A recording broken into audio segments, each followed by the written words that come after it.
The world is moving away from US Treasuries, and they're buying gold and they're buying silver. And because they see what we've done here and this debt and everything, they think it's a bubble and they don't want to be caught with that debt in their hands. Welcome back, passionate investors. I'm your host, George Roberts, author of Passionate Living Through Passive Investing. And today I have the pleasure of interviewing Colin Plume, founder of Noble Gold Investments, a leading precious metals IRA brokerage, and My Digital Money, a cryptocurrency IRA platform.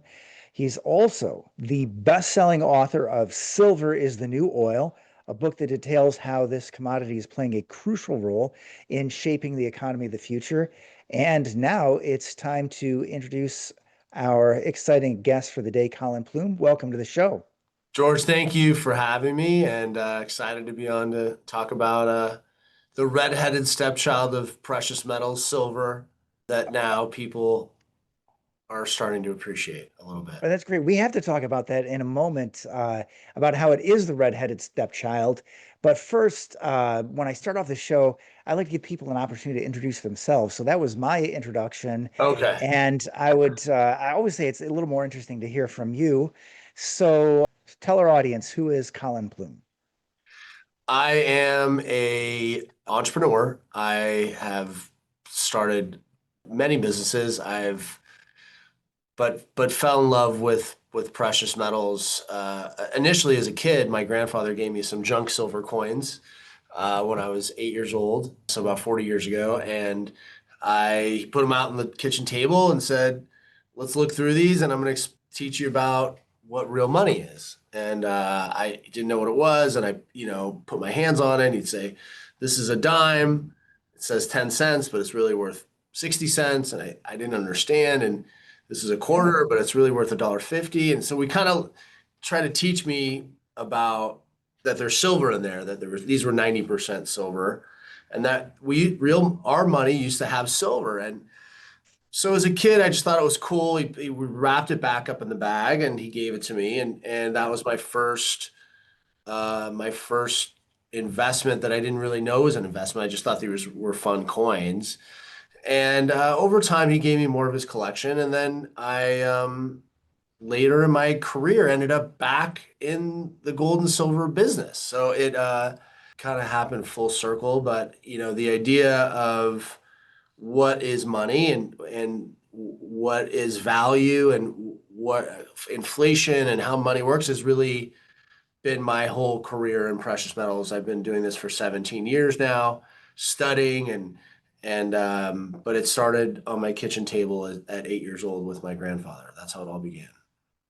Yeah, great. So the way I would describe it is silver, many investors look at it as gold's less glittery, Yes. less exciting cousin. So I like the way you put it, the redheaded stepchild of precious metals. But there are really some great advantages to silver. Silver is not just less fancy version of a precious metal. So what makes silver so special to investors? Well, I think the reason that silver has been forgotten and hasn't really been in the forefront is because you have these other metals that have been in people's eyes, and the way that people market things like gold or platinum being the top. Everybody wants the top thing, right? They don't want the thing they don't want the second place metal. So I think just from like a strategic point of view, it's always been the Olympics. You got gold, and you got silver, and then you got bronze. And bronze is nobody wants bronze, and silver, and I don't know if there's a funny video of where they were talking about how people that win silver are more miserable than people that win bronze, because like the silver people were so close, they almost got there and they're miserable. The bronze people are just like, I can't even believe I'm up here. I'm shocked that I made it on the stage. And then obviously the gold people have the greatest, teeth smiles that you've ever seen. And so it's interesting. So I think silver's fallen into that, where it's been the second metal. Right. And that's part of the reason. The other is just the price. I mean, silver was a few dollars an ounce for years and years and years, and it's volatile. I mean, today's a great example. It's down $1.60. So because it's a lower price, it can move a lot in a day. So there's been years where investors didn't get the returns they liked. And so it's always had this kind of second fiddle sort of way about it. But the reason that I like it is just frankly from an industrial point of view. And when I did my book, when I wrote my book, and I was mesmerized by how many different uses there was. Even in medicine, silver paste in bandages, which is a pretty, you don't think of it as that being that big of a deal, but they use it a lot. And everyone I talk to is, oh yeah, I had a bandage or I had a surgery and they had silver in it because it wasn't corrosive and it was protected. So, and then you go down the line, and then you go, oh, wait a minute, solar panels, that's a pretty big usage, and solar panels is a big usage. And then during COVID, silver went really up because people couldn't afford gold and they wanted jewelry. So silver jewelry in the first year of COVID was up 300%, more than 300%, the sales. Um, Right. and because people wanted a little affordable luxury. Similar to like makeup went up a lot, which is funny because everyone's at home, but they wanted to look good. And it's the same idea. They wanted to feel good. It's Zoom. Yeah, they want to feel good on Zoom. Exactly. Yeah. So, you have these things that drive it. And so, it's been one of these metals that's just always hung around. I bought a lot of it. My wife likes it. We buy metals every quarter. And in the last few years, I had a lot of gold from when I started, and I still buy gold from time to time, but I've been mostly buying silver. And then also when I looked at the commodities books online, almost all of them were about gold and oil, and very few were about silver. So I thought, oh, maybe there's an opportunity. So that's why one of the reasons I decided to write silver is the new oil is I just thought there was a niche there that, people didn't want to talk about. And the book came out in December of last year. And you're right, it went skyrocket. I was number one in commodities for a few weeks. Yeah. And Awesome. now I'm sitting in the 20 range somewhere on Amazon. So Yeah, I I'm think you were number 6 in commodities last I checked. So oh, really? Okay. hopefully, Yeah. yeah, Yeah. It's hopefully been people are going. coming back around to it. Yeah, great book. And I see you've also got some gold ingots behind you. I'm sure that those are the real ones. You probably keep the fake ones in a safe to Ex- confuse all the Louvre thieves and all those other, Exactly. yeah, okay, good. Yeah. So you mentioned your metaphor, and it's a beautiful one. So silver is the new oil. So can you tell us how is silver positioned now the way that oil was positioned in the late 19th century as really this next big thing in Yeah. commodities? Yeah. Well, that's when I started to think about oil and I researched the late 1800s and how oil came about and really how it was, it wasn't easy to pull it out of the ground. They had trouble and then, there was numbers of people that were started to do it. But once they realized that they could get it out of the ground and once they realized how many uses there was, I mean, Mhm. the amount of wealth in certain families is still there. It's still Right. and you look at the Middle East and you look at, I mean, parts of the world, a lot of the wealth in the world was generated from, and I can't think of the guy's name, one of the famous ones that helped build the first mine. It'll come to me in a second, Okay. but basically the wealth came from this find in the late 1800s. And Yeah. the reason is because so many things that we need to survive today are oil is a big part of it. And so when 10 years ago you start to see the Saudis and you start to see the Middle East countries divesting and moving away from oil, you wonder why. Why would they do that? Because they built someone and they realize that the world is changing. The world wants affordable options. They want to keep energy. I think whoever controls energy controls the world. And I think that they realize that they're moving in different directions with energy. And so you see them divest and moving into different areas and getting into tech and getting into all these things. So I started to just think about like what's the next potential boom? And that's Mhm. when, silver, like I started to research, and then I saw the parallels that like silver is replacing to some extent some of the usage of oil. I'm not saying oil is going away completely. I don't think So that you talk about things like solar panels, for example. solar panels and streamlining energy, right? Like an idea is that people don't want that cost to go up 50% year over year. So how Mhm. do you do that with electricity? You put a solar panel on and you sort of Mhm. you hedge your bet to have a more cost effective. And so everywhere they're putting in solar panels and they use a decent amount of silver in Mhm. that. So that's one. That's a big one. Right. So yeah, more conductive than copper. That's one of my favorite fun facts from your book. Yeah, absolutely. And I think that and so if you look at like the different usages of energy, you just see that silver's kind of it's taking a small piece of that. Mhm. And I think that the smart investors are starting to realize and you see everywhere everyone's got an electric vehicle to some point. They use silver in those. So that's another usage. And then I think the thing that about silver is just there's not that much recycling of silver. And that's good for an investor. It's not good for the world. Right. That's good for an investor that they're not recycling that much. I think it's about 5%, give or Mhm. take, 5 or 6%, which is pretty low. So Right. all these things that they're building, the silver's never going to come out and be used again. So I think it's another reason that I think the price will continue to go up. Exactly. And another difference between that and gold, because gold with fewer industrial uses, most of it's what's been mined is still in existence. And then the silver, we've always got to replenish it. So Right. I know you also go through the stats about this silver deficit. We're currently in a silver deficit. We're using more than we're mining, and Yeah. it's only predicted to get worse. So do you want to dive into that a little bit?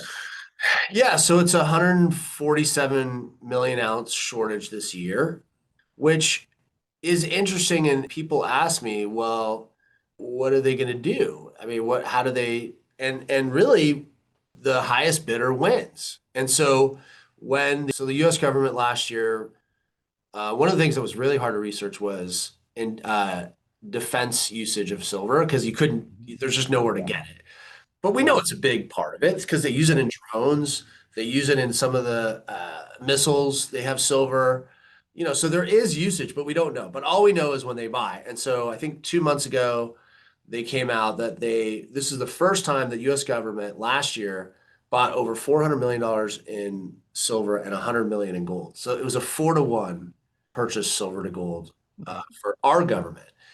And those are big numbers. I mean, that's a significant amount. And obviously the US government is going to pay whatever they need to pay to get Mhm. that silver that they need. So that's what will continue to happen. And then you had a month ago, you had Saudi Arabia and Russia for the first time in over 100 years buy silver for investment.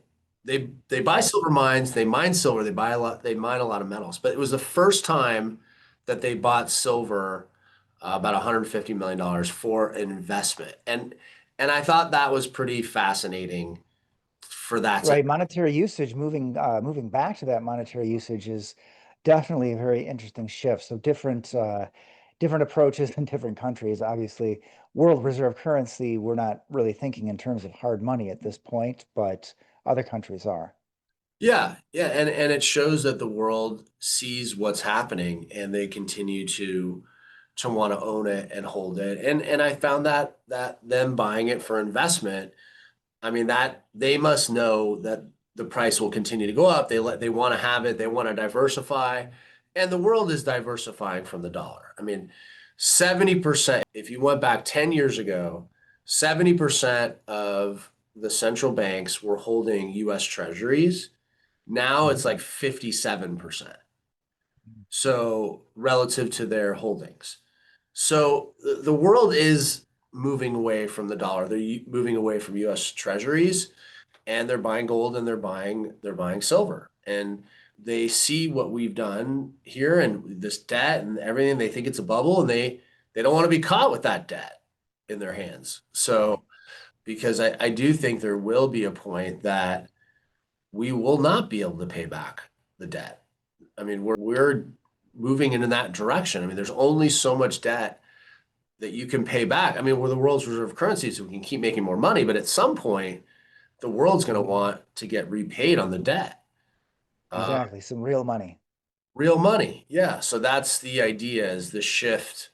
And it's not good for us. I mean, one of the great deals we ever did in the 70s was, the petrodollar. I mean, that was an Mhm. amazing trade for Mhm. us, transaction deal. Right. And we're moving away. Unfortunately, the countries don't want to do that deal anymore. They'd rather do it in other Yeah, can you currencies. help to explain that? So take us back to the gold standard and then the transition to the petrodollar. Yeah, so we went off the gold standard completely in 1971, which allowed the government to create more money than what we had in gold reserves. We always had a way to restrict the government from spending too much. And then we abolished that in 1971 because we wanted to spend more money and create more money. And we've created this massive bubble since 71 to today. But also during that time, after that deal, we did the petrodollar deal with many Middle East countries where we said we'd protect them, we'd give them security because there was a lot of turmoil. So we would use our military to give them the security they need. You got to trade oil in dollars. Every time there's an oil transaction, you got to do it in dollars. That was what we Mhm. wanted. Yep. We got it. And it gave us a massive advantage in the world because every time there's these massive transactions, it would always go back to the dollar. And that gave us a strategic advantage as a currency. So that happened in the I think 1973. And then we obviously the other thing we did with gold was that we valued our gold, which is another thing that's going to, potentially come up, is that we valued all the gold that we had at $42.22 on our books. And we've never changed that price since 1973. So all the gold we have is still valued on our books at $42.22. So a lot happened in the 70s besides disco. There was a lot happening back then. And but we took away our biggest advantage, was being on the gold standard, and that really restricted our Right. government. And then we gave ourselves a great deal in the petrodollar transactions. So we did some good things and some bad things in the early 1970s. And we're feeling the effects today. Exactly. So making the best of a bad situation, gold standard being unsustainable, given our government spending. So we talked a little bit about prices. I know in your 2023 book, you mentioned that silver could go to $48 in the near term. So we've seen that now. So then where do we go from here? Yeah, so in the book, one of my recommendations, or one of the things I thought is the book came out in December of last year in 2024. I thought within 12 to 18 months, silver would hit $58 an ounce and hit $53 a few weeks ago. And we've pulled back a little bit since then. Been some sell-offs and some profit taking. I still think my number that I always look at, will always look at until it hits that, is $183 for price. Mhm. Because Mhm. if you look at 1983, $50 in 1983 equates to about $183 today. So I think that will be the legitimate all-time high because it's just based on what you could buy for $183. Like $50 today, you can't buy anything relative to Right. 1983 because of inflation. So I look at the 180, $200. That's kind of the sweet spot number that I think that we will hit. And that will seem like a lot to people that aren't watching this, but if they really understand what's the value of it and the dollar and how much, I mean, this year alone, we've lost 11% in buying power in the dollar, and that's just relative to other currencies, which if you did the math, it's probably even lower because all the currencies are paper and they're all going down. So it's probably 15%. But my Mhm. belief is that that 180, that would be the real all-time high. And I think that the way that it could hit it really fast is if, and I've been saying this out loud and I could be totally wrong, but I believe the government is going to do a quantitative easing next year. I think they're going to stimulate because I don't think them cutting rates is going to work. I don't think it's going to work as much as they think it's going to work. And I think they're going to have to get more aggressive. So I think they're going to do quantitative easing. And if you look at what happened in 2008, 2009 to 2011, gold and silver went parabolic. And Yeah. I think that could happen. I think that could happen again. All right, great. So look, that's a wrap. I just want to make sure that people can reach out to you. So email, website, carrier pigeon, or smoke signals. What is the best way to reach out to Colin Plume? Yeah, 877 646 5347. And the website is noblegoldinvestments.com. Beautiful. Well, I want to say thank you so much for Thank taking you. the time to share your knowledge and experience with our audience today. Thanks. Thanks, George. Nice to meet you. All right, awesome. Yeah, likewise. Great interview. Thank you. Thanks so much. Have a good day. Bye-bye.